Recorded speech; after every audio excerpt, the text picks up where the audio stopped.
man of the hour, Koffi Kouakou. Man, thank you for coming on short notice. And just to give the audience, give them a heads up, Koffi Kouakou is an African analyst, senior research fellow at the Center for Africa-China Studies at the University of Johannesburg.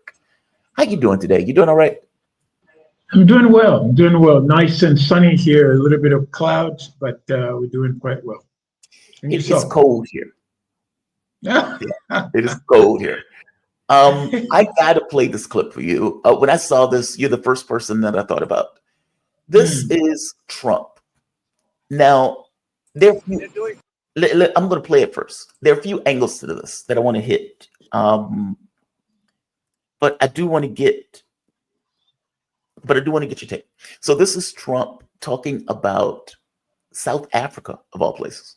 So on Street Social, you said that you were going to cut aid from South Africa. Will you plan to cut aid across other African nations, and why South Africa? No, it's only South Africa. Terrible things are happening in South Africa.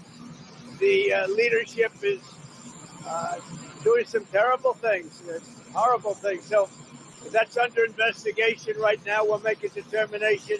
And until such time as we find out what South Africa is doing, they're taking away land, they're confiscating land, and actually they're doing things that are perhaps far worse than that. And on Street Social, they're doing things that are far worse than that.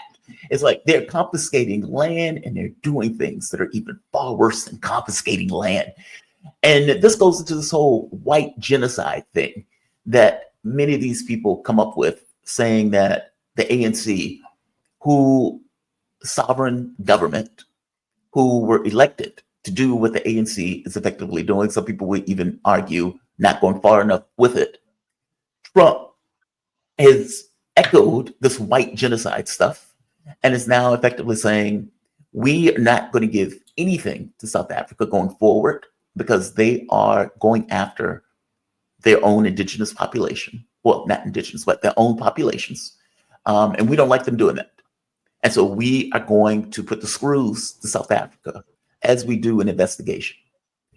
Give me your take on this. There's so many angles to this, but just to start off the conversation, is there a genocide taking place in South Africa right now? No, there isn't. Is the ANC dragging farmers and shooting farmers in the back of the head to take their land? Their President Trump really is putting his foot in his own mouth, and just this sort of misinformation combined with disinformation. I mean, all of that under a so-called, what I call the coordinated, double coordinated social media attack, but also personal attacks on South Africa and the president, is just so misleading. He's just not getting this thing right. At the heart of it, almost everything he said is wrong. There have been some, crime in South Africa is a huge problem, but there's no political motivation to go after farmers, kill them, and en masse, if you want, and then drag them in the streets and so forth. That's just total misinformation and even disinformation. If he wants to cut money that's flowing to South Africa, he should go ahead and do it, and find better reasons to do it. But that's not it.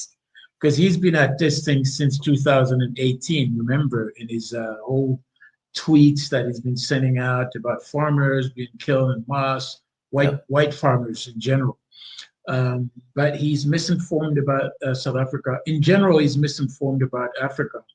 And his old utterances about shithole countries, is still showing some kind of, prejudiced lens that with which he looks at Africa. Of course, there are a lot of things that are not working, but this one is biting the wrong end of the issue. Yeah, look, a racist president gonna be racist, right? I mean, keep in mind, there was a Black Hawk that ran into an aircraft, and Trump comes out, and the first thing he says is these DEI programs, these unqualified Black people keep getting jobs. Now, he knew nothing about the situation at all. There was no investigation or anything. His assessment was these unqualified Black people and these women keep getting these jobs that a good Christian white man should be doing. I mean, this stuff's nonsense, right? And this is the same nonsense that many of the people who were backing Donald Trump was putting out. we had this major crash where a barge loses power, runs into a major bridge in Baltimore and Maryland. It all like billions of dollars in damage. And you had people who are backing Trump saying the DEI mayor, the black mayor, is responsible for a boat running out of power and running into a bridge. That's what I mean, right? Like it's so outlandish that it's absurd. But that's also because Trump doesn't care. Like the reason doesn't matter. I mean, look at what he's doing across the world. He's shaking down Mexico. He's shaking down Canada. He's shaking down the Panama Canal. He's shaking down Greenland. He's shaking down Europe. Like he has effectively said, it's not that we have a right to Canada. We don't have a right to these places. We're taking them nonetheless. And you can't do anything about it. And so, you know, I guess there are two angles for this. One is Israel, and the other one is Elon Musk. Now, I have met white South Africans, at the very least once or twice. In one of those cases, the guy was making the argument to me that apartheid was a better system. And I wonder, you know, when you get Elon Musk doing the Nazi salute, when you get Elon Musk going to Germany saying, hey, you should be proud of your German ancestry, which, you know, these guys were Nazis, you have to question where his head is, like where his head is actually fixed on, especially when Elon Musk talks a lot about this DEI stuff and about blacks and unqualified blacks and all this other nonsense that comes out of that side of the ledger. Now, don't get me wrong, Democrats have their own issues. They have their own cultish stuff. But there's an element that Malik calls the woke right. And I think he's right on that highlights stuff like this. And I guess there's one or two things, and maybe a little bit of both. Is it Elon, the South African that just so happens to be in Donald Trump's administration, that's been given all of his power that has not necessarily been voted on at all? Or is it Israel? And the reason why I say Israel is because, for one, Netanyahu is coming to the United States, so he's going to be here for a period of time. We're not going to arrest that war criminal. He is probably going to get shown around. Apparently, there's going to be some kind of conversation with Iran, but put that to the side for the moment. South Africa was one of the places that filed the ICC warrant against Netanyahu. And, you know, it was damning. I think it was like 90 something pages or something like that. You had several countries that basically got in with South Africa on the issue of the genocide claim against Israel. Either the ICC or the Court of Justice or the ICJ. I don't remember which one. And I know it was both. But cases went to both. I think South Africa did the ICJ first, though. ICJ first, yeah. Yeah. So it could be that. Like this is kind of some kind of revenge, some kind of repudiation. I mean, but as you pointed out before, he's mentioned this kind of white genocide stuff once before. What is the word on the ground in South Africa over this? What is the response? Look, I mean, he's been shooting his mouth off right around the world for a while. And I think the place where he hasn't come before is Africa. And I think he's used South Africa as a sort of entry point to attack. And the background is people suspecting that, you know, there's some kind of revenge via the South Africa's genocide case against Israel at the ICJ. And it's quite relevant because Israel has said to South Africa many times that you better be careful, we'll revenge, we'll do something to you. Right. And they're going to be using the United States to do that. They're also using all kinds of people to do that. We've heard that they're also supporting President Paul Kagame in the eastern part of the DRC to give a sort of, to fight against South African forces there. And so there are element basis for that to happen. And he's going to be dragging this thing for a while. Mm-hmm. And so that anger and that revenge going to come, but he started really on the wrong foot. But he's going to come after it again because he's already doing some kind of investigation. We don't know exactly where the investigation is going to go. President Ramaphosa is supposed to meet with him. I don't know if it's going to meet with him next week or the week after. We don't know yet. But in fact, they had a telephone conversation already. Apparently, it didn't go too well. And so if he goes to Washington, many people, especially South Africans, and many Africans are appalled that Africans always have to justify their behaviors toward the United States or powerful nations all the time, and that Trump needs to stay away from domestic issues of South Africa and deal with his own problems at home rather than meddling with South Africa's problem. And this is really strong. And in fact, the simple fact that Trump has just uttered these points has now rallied a fragmented South African political community. All of them are rallying, including the opposition. Parties are saying, no, no, no, please, that's misinformation and disinformation. The government of national unity is also coming together. They're huddling up. So, in fact, this might probably turn out to really bring all these parties together and reunite South Africa for something much better. Can you explain the land thing that he's referring to? I mean, because I don't think what people realize, South Africa went through an apartheid, and trying to balance this notion of, okay, land needs to be for everybody. It can't just be for the people who stole it and was oppressing the rest of the population for all of these decades. We need to have some way to balance out the wealth to everybody else in the nation in order to remedy this apartheid system that was in play. And so the ANC was elected. It was the revolutionary government. They had a job to do. Give me your take on that. Am I articulating that right? Meaning, am I explaining that correctly? And expand on that for me. Because look, Donald Trump doesn't know South African history, nor does Donald Trump care about South African history. But there's a reality to what is taking place. You have a sovereign government that is making sovereign choices about what is in the best interest of that sovereign government, based on a very complicated history, something that we in this country should also know about.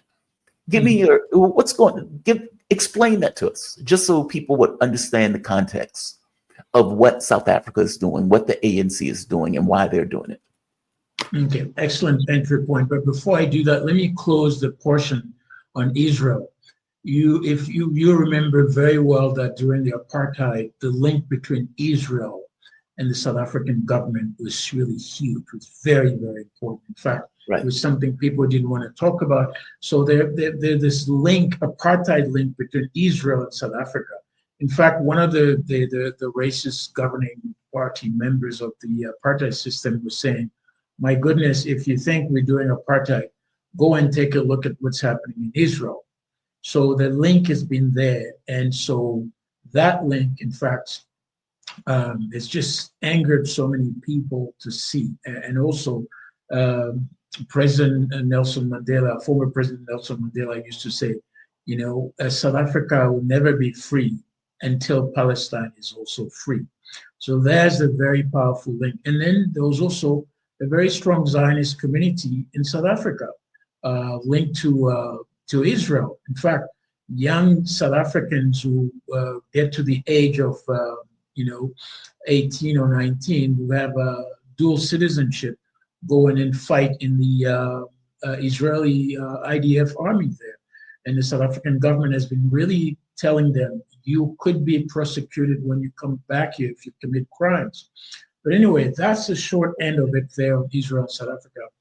But clearly, it is a big deal. The land issue is a big deal. And the context of it is very simple. You have old settler colonial system, whose now grandson and small little ones are now still in possession of the inheritance of the families, which means the land.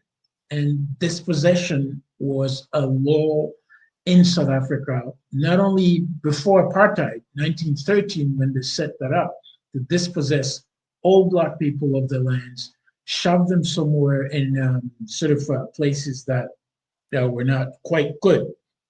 But they've made it so much so that from 1913, 1948, when apartheid was really legislated, the land issue was a very important issue. Dispossessed of never being heard and never been able to recuperate or to recover their old lands or the lands of their ancestors, and it's still ongoing. 72%, according to the South African government, 72% of the land which is basically 1,220 something square kilometers, is in the hands of white people. Only 4% is in the hands of black people. The rest is split out between what's called quote unquote colored and then Indians, I think 15, and then another 5% with colored Indians. So black people in general don't have the land, and they don't even have it. And every time anybody try to talk about land redistribution or reviewing the land, speeding up the land reform in South Africa, people, mainly white people who have the monopoly on the land, will find something to say that they are now being targeted. They are now playing victims. Although they still have the wealth, they have the land, and much of the land is sitting, a lot of it is still sitting fallow. Now, if the government could only use the Constitution, there's a section 25 of the Constitution about property right, which allows the government to really, appropriate some of the lands, and then some of the land, mainly public land, being able to use it to really help to give some of that land, not just to the government, but to black people. But one very smart way of white people and those who own the land is usually saying, look, we've done some surveys, and most black people don't want to have the land to do farming. So there's no need to give them that. Most of them won't do it. And in fact, former President Becky was saying something to that sort, that most black people who've received the farms have sold them, and they're not interested in that. It's not quite true for everybody. But that being said, it doesn't stop the government to really do the land reform properly and rightly so that those who've been dispossessed, at least from their ancestors, can get part of the land, and they can decide what they want to do with it. Yeah. And it's a big deal, because people are saying, if you give those land to black farmers, it will be the same thing as in Zimbabwe, that the farms won't be productive, that black people don't farm, as if even today, the people who are farming are black people because they've been supervised by white people. And that's a very tricky one. And it's a huge emotive situation where every time that comes up, and I think President Trump and then Elon Musk just pushed the wrong button now. And now people are rallying around to say, we must do something about this land reform. And the ANC has been sitting on for more than 30 years. Something must be done. Mm-hmm. Let me ask you this. One of the audience members pointed out, or I just read it. So she says, Carl Asserbaum, she said the whites in South Africa want a separate state. They want Western Cape. Is that true? Or they effectively want to be able to separate from the rest of South Africa for their, I guess there's a logic to it. If you think to yourself, okay, well, we already have the money, we have the land, we don't want them to take this from us, so we need to separate from the other part of South Africa to create our own little enclave. Is that something that's happening? Is there a movement in South Africa among South African whites to separate? Yes. There is a small group that is gaining popularity and gaining ground, making the case that, in fact, they're doing it quietly enough, and they're doing smartly enough so that people are not realizing it. They're using real estate costs to really exclude people, mainly black people or poor, who cannot afford to live in Cape Town. And also socially, most black people who go to Cape Town feel uncomfortable. I've noticed that. I've been an observer living in the country for 30 years now, and I see that all the time. And people feel uncomfortable when they go to Cape Town. It looks like they're either in Europe or somewhere else. In fact, there's a group of people who think they want to have a sort of Israel in Africa, as in Cape Town. Let's say not just Cape Town, but what's called the Western Cape as Israel in Africa. This is a really bizarre idea, but it's gaining ground and it's really moving, and people are feeling it in the sense that they haven't been running in the streets to say, okay, we're not doing a secession, but there are movements. There's a movement, I forgot the name of the movement, that's now advocating that kind of secession and then looking at the Western Cape as a totally separated place away from what they're using again is away from bad black government of the country. Wow. Fair enough. Wow, that's grotesque. Let me ask you this. From in the way that I would imagine the ANC has a mandate. I mean, they've had a mandate for the last 30 years. And I know the last election, they did not do as well as they've done over the last 30 years or so, but they still have somewhat of a mandate in order to kind of balance out a lot of these issues. Right here. So is there any political space to negotiate with Trump over something that they shouldn't negotiate with Trump with at all? Meaning, this is none of Trump's business at all. But many of these issues haven't been any of Trump's business. And so is there any, like, what would happen with the ANC if they found out, if the public finds out that they made some kind of deal? Because I'll tell you this, Canada, Panama, Colombia, Mexico, all of these countries effectively capitulated. They made deals with Donald Trump to avoid any kind of tariffs. Now, to be fair, it's not that Donald Trump is passing sanctions, and it's not that he's passing any kind of tariffs. It's more so that he's saying you're not getting anything from us in regards to any kind of support for the government or the country itself, while this quote unquote white genocide that is not taking place, while that is taking place, while this imaginary genocide is taking place. Does the ANC have any space at all to negotiate with Donald Trump over this? Like you said, Ramaphosa had a conversation with Trump. He said the conversation didn't go all that well. I would imagine you told Trump to mind your business. Yeah, I mean, Jamal, one of the most absurd point is most of us are looking at it as, what is it there to negotiate with President Trump? Yeah. You know, what is it? I mean, South Africa is a sovereign country. There's a bilateral relationship between the United States and South Africa and the United States. The U.S. Gives some money to South Africa, especially on aid money around PEPFAR, which is about apparently something like $473 million US to support the president, some support for HIV/AIDS related program, and that's what can go. That's the first batch of it. The second one is the AGOA, the opportunity trade relation between the United States and South Africa, which is another some other 30 something billion. That's a lot of money. That's what concerns people largely. And if you look at it, in fact, most people are benefiting that. White monopoly capitalist businesses that are getting it. The crumbs is going to a few black people, frankly. So those who are going to win, those who are going to lose, are going to be white people that Donald Trump himself thinks he's going to be helping. If he stops that money, he stops the flow of money to South Africa. And that is a huge concern to the white business community. I mean, it's a huge thing. In fact, many people are now saying, let him cut the PEPFAR stuff. We'll sort ourselves out. Although there will be people who will be suffering from it. I'm sure you've also heard this past week, the former president of Kenya, I think it was Ruto, I can't remember, it's probably Ruto, saying, wait a minute, why African leaders complaining that President Donald Trump is cutting off the flow of aid to Africa? I mean, he has to do it. He's president of the United States. He decides what it is. He's cut it out. You don't pay taxes. Why should he have to give you free money of the United States all the time? Right. You just need to be ready, use your own resources to develop yourself. And that sort of scarcity mentality and begging bowl mentality is now choking Africans.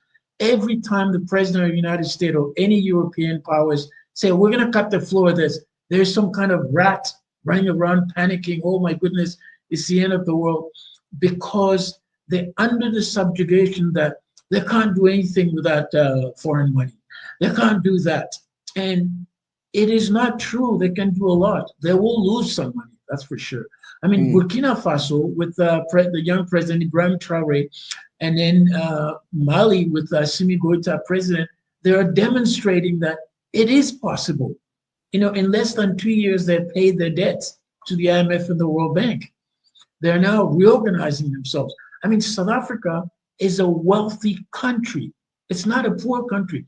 Much of the population is made poor because of the system that separates them. And in fact, the remnants of apartheid are still there, especially economically. When you have, the white minority owning 72% of the land, the 220,000 square kilometers, that's a lot of land for 63 million people. Jamal, there's huge amount of space in this country. The land is there. For some reason, the NC has been so lukewarm.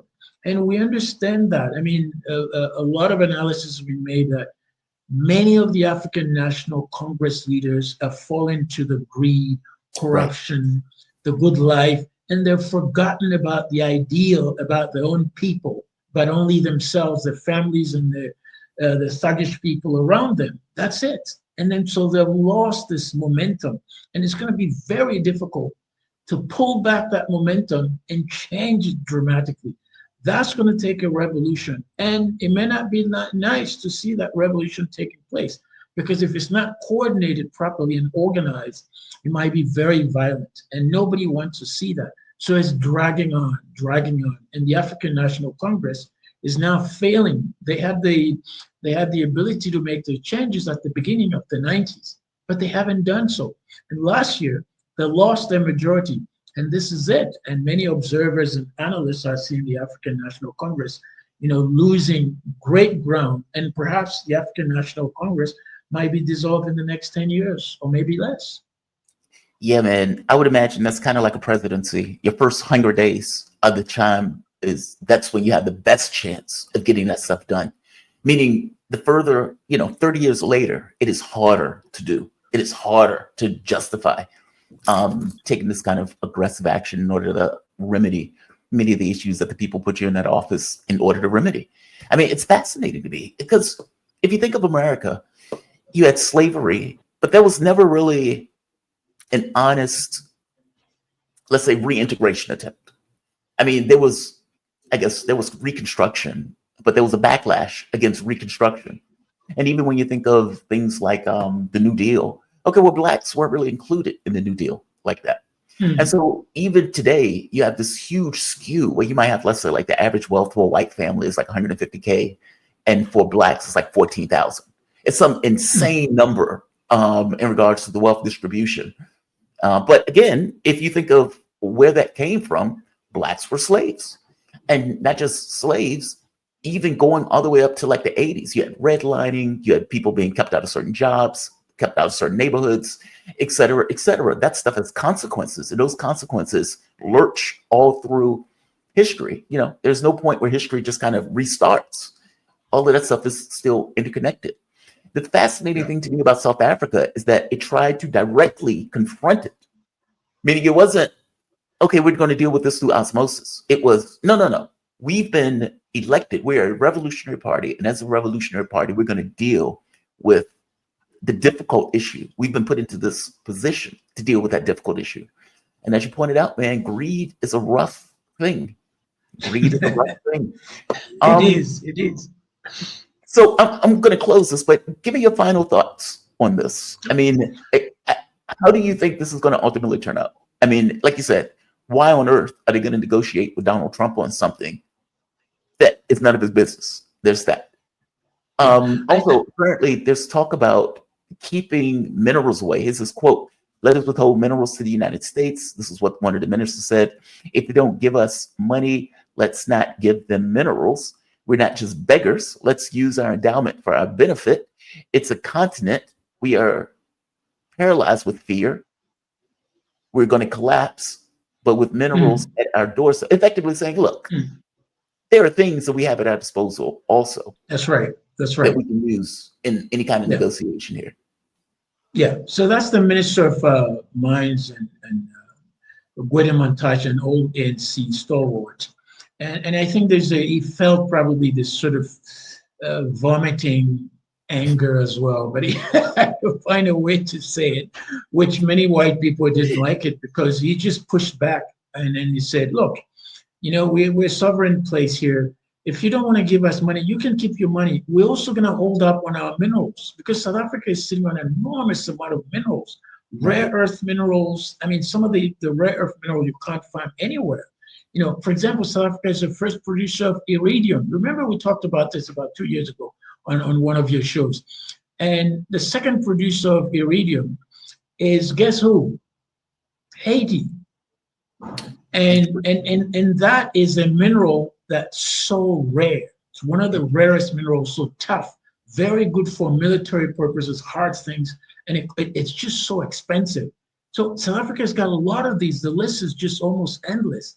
And he's saying, we've been giving you these things at very, very cheap prices, and you're still, you know, insulting us. You're always on our case. So there's a bit of pushback.